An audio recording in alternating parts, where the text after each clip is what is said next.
హిందువుల మనోభావాలు దెబ్బతినేలా భూమన కరుణాకర్ రెడ్డి మాట్లాడారని విజయనగరం జిల్లా తెదేపా అధ్యక్షుడు కిమిడి నాగార్జున అన్నారు. కలియుగ వైకుంఠమైన తిరుమలపై భూమన చేసిన వ్యాఖ్యలను నాగార్జున ఖండించారు.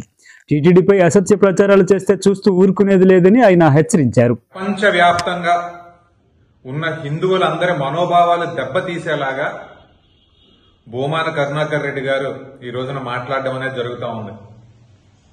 అయ్యా, మీకు ఒకటి చెప్తున్నాను, హిందూ ధర్మాన్ని, హిందూ దేవాలయాల్ని ఎలా కాపాడాలో తెలుగుదేశం పార్టీకి తెలుసు.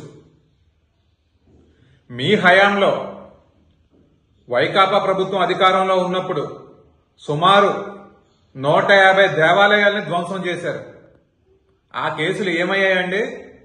ఒక్కరినైనా పట్టుకున్నారా ఇప్పటి వరకు?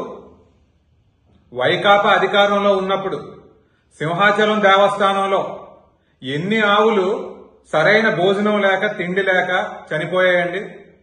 ఆ పాపం అంతా ఎవరు మూట కట్టుకున్నారో మీరు మర్చిపోయారా అప్పుడే? ఈ రోజున తిరుమల తిరుపతి దేవస్థానాల్లో వందల కొద్ది ఆవులు చనిపోయాయని చెప్పి మీరు దుష్ప్రచారం చేస్తున్నారే, ఇది ఎంతవరకు సమంజసం, సబబు అని చెప్పి మేము అడుగుతా ఉన్నాం.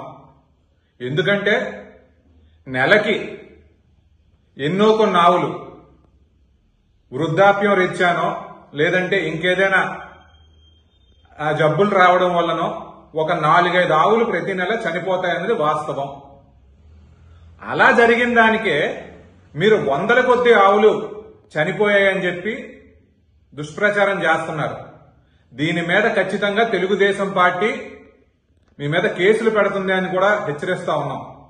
తప్పుడు ఫోటోలు, మార్ఫింగ్ చేసిన ఫోటోలు అన్ని కూడా చూపించి ప్రజలందరినీ కూడా మభ్యపెట్టే ప్రయత్నం మీరు ఏదైతే చేస్తున్నారో అది వెంటనే ఆపుకోమని చెప్పి ఇంకొకసారి హెచ్చరిస్తా ఉన్నాం.